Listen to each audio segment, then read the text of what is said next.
నమస్తే, welcome to BCN news. నా పేరు మానస. ముందుగా ముఖ్యాంశాలు. ఆగర్తిపాలెంలో గ్రామస్తుల శ్రమదానంతో జరుగుతున్న శ్మశాన వాటిక అభివృద్ధి పనులను పరిశీలించిన మంత్రి నిమ్మల. గ్రామాల్లో ఐక్యతాభావం తీసుకురావడమే లక్ష్యమని వెల్లడి. డ్రగ్స్ పార్టీలో అడ్డంగా దొరికిపోయిన పుట్టా మహేష్ యాదవ్ తో లోక్సభ సభ్యత్వానికి తక్షణమే రాజీనామా చేయించాలి. మాజీ మంత్రి కాకాని గోవర్ధన్ రెడ్డి డిమాండ్. డ్రగ్స్ పార్టీలో టీడీపీ ఎంపీ పుట్టా మహేష్ యాదవ్ పట్టుబడ్డం సిగ్గుచేటన్న ఏపీసీసీ అధ్యక్షురాలు వైఎస్ షర్మిల. అతడిపై తక్షణమే అనర్హత వేటు వేయాలని డిమాండ్. తిరుమల శ్రీవారిని దర్శించుకున్న పలువురు ప్రముఖులు. ఆలయ మర్యాదలతో స్వాగతం పలికిన అధికారులు. పశ్చిమ గోదావరి జిల్లా పాలకొల్లు మండలం ఆగర్తిపాలెంలో గ్రామస్తుల శ్రమదానంతో జరుగుతున్న శ్మశాన వాటిక అభివృద్ధి పనులను మంత్రి నిమ్మల రామానాయుడు పరిశీలించారు. గ్రామాల్లో ఐక్యతాభావం, సేవా స్ఫూర్తిని తీసుకురావడమే లక్ష్యంగా గ్రామాభివృద్ధిలో ప్రజలను భాగస్వామ్యం చేస్తున్నట్లు ఆయన తెలియజేశారు. శ్రమదానంతో కైలాస వనాలుగా తీర్చిదిద్దడమే తన లక్ష్యమని అన్నారు. జిల్లా అనేది శ్మశాన వాటికతోనే ముగుస్తుంది కాబట్టి ఆ శ్మశాన వాటికలు కూడా ఒక అత్యంత సుందరమైనటువంటి కైలాస వనాలుగా తీర్చిదిద్దాలని ఆ రోజు పాలకొల్లు పట్టణంలో ఒక మంచి కైలాస వనాన్ని మనం తీర్చిదిద్దాం. ఆ మాదిరిగానే పాలకొల్లు నియోజకవర్గంలోని ప్రతి గ్రామంలోనూ ఉన్నటువంటి శ్మశాన వాటికలు కూడా ఆ సుందర వనాలుగా కైలాస వనాలుగా తీర్చిదిద్దాలి. మరి ఇట్లా తీర్చిదిద్దాలి అని అంటే ఆర్థికంగా రాష్ట్రంలో ఉన్నటువంటి క్లిష్టమైనటువంటి పరిస్థితులు దృష్టిలో పెట్టుకుని కంపెనీల సిఎస్ఆర్ ఫండ్స్ ని రిక్వెస్ట్ చేసి ఆ సిఎస్ఆర్ ఫండ్స్ కి తోడుగా గ్రామాలస్తులు ఎవరైతే ఉన్నారో గ్రామాల్లో ప్రతి ఒక్కరూ కూడా శ్రమదానం చేసి ఆ పనుల్లో నిమగ్నమై మన పనుల్ని మనమే చేసుకోవాలనేటువంటి ఒక స్ఫూర్తినివ్వాలనేటువంటి ఆలోచనతో ఈ రోజే కాదు, మొన్న గత వారం కూడా చూశారు. ఆదివారం నాడు దగ్గర 150-200 మంది గ్రామస్తులు స్వచ్ఛందంగా వచ్చి పెద్ద ఎత్తున శ్మశాన వాటిక పనుల్లో భాగం పంచారు. ఈ రోజు మళ్ళీ ఆదివారం మళ్ళీ పెద్ద ఎత్తున 150-200 మంది గ్రామస్తులు ఈ గ్రామంలో ఈ యొక్క శ్రమదాన కార్యక్రమంలో స్వచ్ఛందంగా పాల్గొవడం అంటే ఒకప్పుడు శ్మశాన వాటికలు అడుగు పెట్టాలంటేనే భయపడే స్థితి నుంచి ఆ శ్మశాన వాటికలు కూడా మనం బాగుపరచుకోవాలి, సుందర వనాలుగా తీర్చేయాలని ఇంటికి ఒక మనిషి వచ్చి ఈ రోజు శ్రమదానం చేసేటువంటి ఒక స్ఫూర్తిని ఈ రోజు మనం కలిగించామని చెప్పి తెలియజేస్తూ ఉన్నాం. డ్రగ్స్ సేవిస్తూ తెలంగాణ పోలీసులకు రెడ్ హ్యాండెడ్ గా దొరికిన టీడీపీ ఎంపీ పుట్టా మహేష్ యాదవ్ తో లోక్సభ సభ్యత్వానికి తక్షణమే రాజీనామా చేయించాలని మాజీ మంత్రి కాకాని గోవర్ధన్ రెడ్డి డిమాండ్ చేశారు. మహేష్ యాదవ్ మీద ఏ చర్య తీసుకోకుండా ఉంటే యువత డ్రగ్స్ తీసుకోవాలని స్వయంగా సీఎం చంద్రబాబు ఆదేశం ఇచ్చినట్లే అని ఆయన స్పష్టం చేశారు. బాధ్యతాయుతమైన పదవిలో ఉండి ఇలా చట్ట వ్యతిరేక కార్యకలాపాలు చేస్తున్న మహేష్ యాదవ్ ని ఎట్టి పరిస్థితిలో ఉపేక్షించకూడదని, సామాన్యులకు విధించే శిక్షల కన్నా కఠినమైన శిక్షను ఆయనకు అమలు చేయాలని డిమాండ్ చేశారు.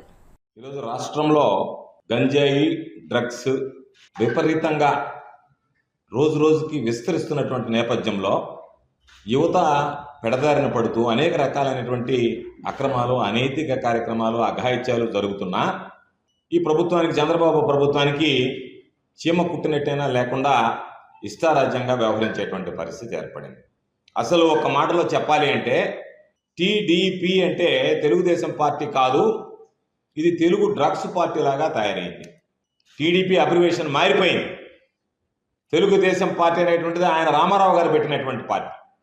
చంద్రబాబు నాయుడు గారు రెడ్ బుక్ లోకేష్ వచ్చిన తర్వాత టీడీపీ అంటే తెలుగు డ్రగ్స్ పార్టీ కింద మార్చివేశారు.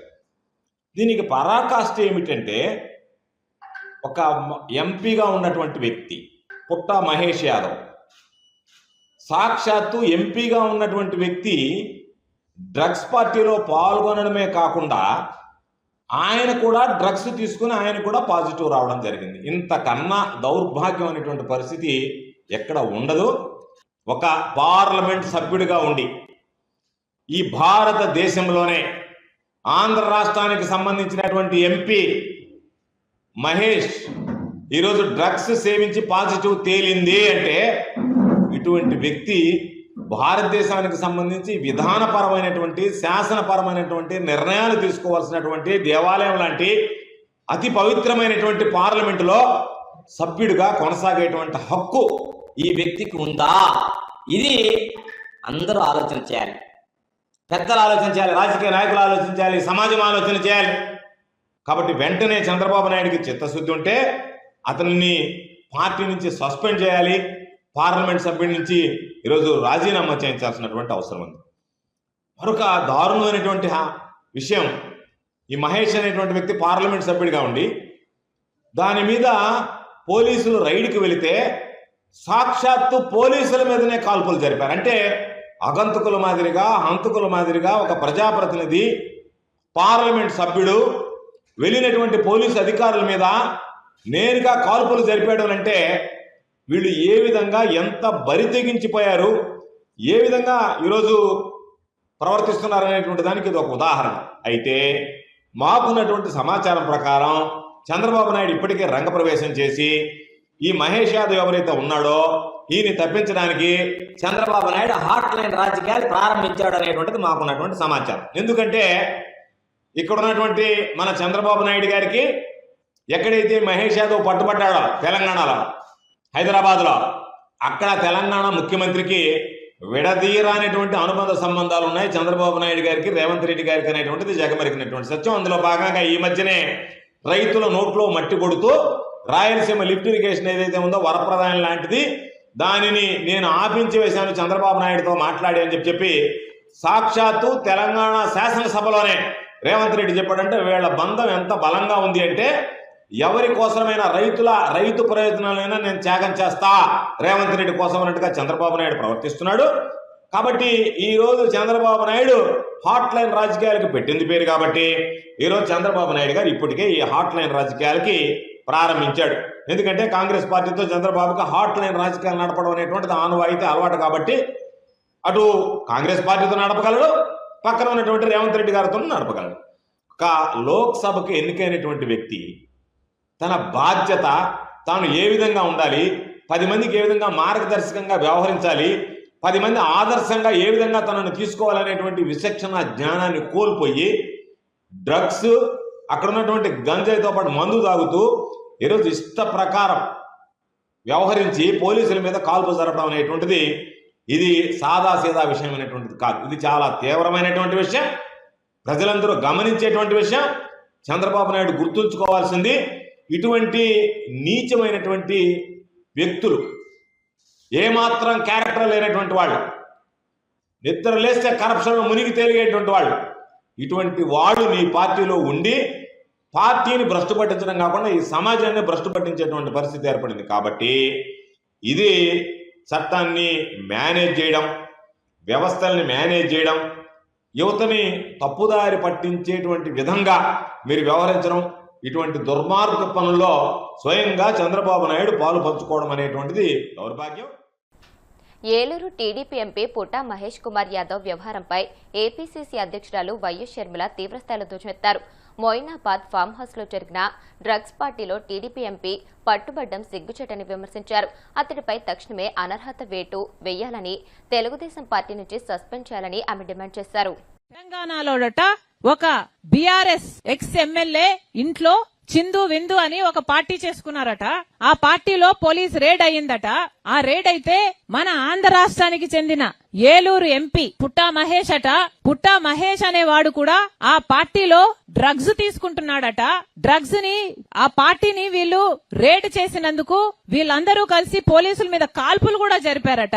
అయినా సరే పోలీసులు వీళ్ళందరినీ అరెస్ట్ చేసి డ్రగ్ టెస్ట్ చేపిస్తే ఈ పుట్టా మహేష్ అనే ఏలూరు ఎంపీ కొకేన్ పాజిటివ్ గా టెస్ట్ అయిందట. అంటే ఈయన డ్రగ్స్ తీసుకున్నట్టుగా పాజిటివ్ రిజల్ట్ వచ్చింది. ఎంత అన్యాయం అంటే, ఒక రాజ్యాంగబద్ధమైన ఒక ఎంపీ పోస్టులో ఉన్న ఒక ఎంపీ, పార్లమెంట్ జరుగుతుండగా పక్క ఢిల్లీలో పార్లమెంట్ జరుగుతుంది, ఒక ఎంపీ డ్రగ్స్ తీసుకుంటూ పట్టుబడ్డాడు. ఇది ఎంత సిగ్గుచేటు. ఒక కాన్స్టిట్యూషనల్ పోస్ట్ లో ఉన్న వ్యక్తి ఎంత ఇర్రెస్పాన్సిబుల్ గా డ్రగ్స్ తీసుకుంటూ పట్టుబడితే ఏ యాక్షన్ ఉండొద్దా? సమాజానికి ఏం మెసేజ్ పంపిస్తున్నాం? మన బిడ్డలకి డ్రగ్స్ తీసుకోండి అని ఇంకా ఎంకరేజ్ చేసినట్టు కాదా? ఏ యాక్షన్ లేకపోతే అసలు ఏలూరు ప్రజలు ఓట్లేసి గెలిపించారే ఎంపీని, మరి వాళ్ళకి ఏం సమాధానం చెప్తాడు? ఆయన ముఖం ఎక్కడ పెట్టుకుంటాడు? ఆలోచన చేసుకోవాల్సిన అవసరం ఉంది. ఈ ఎంపీని వెంటనే ఎంపీ పదవి నుంచి డిస్క్వాలిఫై చేయాలని కాంగ్రెస్ పార్టీ గట్టిగా డిమాండ్ చేస్తుంది. అంతేకాదు, డ్రగ్స్ అయితే విచ్చలవిడిగా అందుబాటులో ఉన్నాయి. జగన్మోహన్ రెడ్డి గారు ముఖ్యమంత్రిగా ఉండగా పక్కన విశాఖపట్నం పోర్టుకి కంటైనర్లలో డ్రగ్స్ దిగుమతి అయ్యాయి. చూసాం, మనందరం పేపర్లో చూసి ఆశ్చర్యపోయాం. చంద్రబాబు గారు చెప్పిన మాటేమో డ్రగ్స్ మీద మేము డేగా కన్నుతో పరిశీలన చేస్తాం, డ్రగ్స్ ని పూర్తిగా అరికట్టాం, ఉక్కుపాదం మోపుతాం, డ్రగ్స్ రహిత ఆంధ్ర రాష్ట్రాన్ని చేస్తాం అని పెద్ద పెద్ద మాటలు చెప్పాడు చంద్రబాబు గారు. ఇప్పుడు ముఖ్యమంత్రిగా ఉన్నాడు మరి చంద్రబాబు గారు. మరి ఏం చేసినట్టు? ఆయన సొంత ఎంపీఏ డ్రగ్స్ తీసుకొని పట్టుబడితే మరి చంద్రబాబు గారు ఏం యాక్షన్ తీసుకుంటారో చూద్దాం. చంద్రబాబు గారు ఈ మనిషిని సస్పెండ్ చేయడమే కాదు, ఎంపీగా తీసేయడమే కాదు, అసలు పార్టీ సభ్యత్వం కూడా రద్దు చేయాలని కాంగ్రెస్ పార్టీ డిమాండ్ చేస్తుంది. చంద్రబాబు గారిలో ఏ మాత్రం చిత్తశుద్ధి ఉన్నా ప్రజలకు ఒక ఎగ్జాంపుల్ సెట్ చేయాలి, లీడర్లకు ఒక ఎగ్జాంపుల్ సెట్ చేయాలి, యువతకు ఒక ఎగ్జాంపుల్ సెట్ చేయాలి అని ఏ మాత్రం చిత్తశుద్ధి ఉన్నా చంద్రబాబు గారు ఈ మనిషి చేత రాజీనామా చేయించాలి, ఆ పార్టీ నుంచి తీసేయాలని కాంగ్రెస్ పార్టీ డిమాండ్ చేస్తుంది. నాయకులు బాగుంటేనే ప్రజలు బాగుపడతారు. నాయకులు బాగలేకపోతే, వాళ్ళలో చిత్తశుద్ధి లేకపోతే ప్రజలు ఎప్పటికీ బాగుపడరు. ఇప్పుడు కాసేపు ప్రకటనలు.